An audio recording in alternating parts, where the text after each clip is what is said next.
కర్ణాటకలోని విజయపూర్ జిల్లాలో ఒక దారుణమైన సంఘటన. అసలు అది నేను ఎలా చెప్పాలో కూడా అర్థం కావట్లేదు. బట్ మనం ఒకసారి తెలుసుకునే ప్రయత్నం చేద్దాము.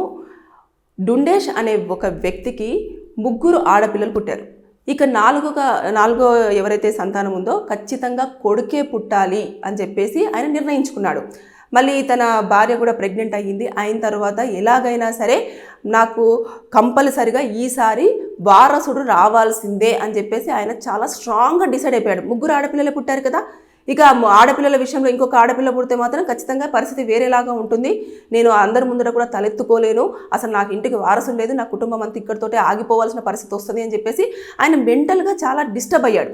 అయిన తర్వాత ఏం చేశాడు, హాస్పిటల్స్ అందరి దగ్గరికి వెళ్ళేసి అసలు నాకు కొడుకు పుడుతున్నాడా కూతురు పుడుతున్నాడా అని చెప్పేసి చెక్ చేసి చెప్పండి అంటే ఏ డాక్టర్ కూడా అతనికి సహకరించలేదు.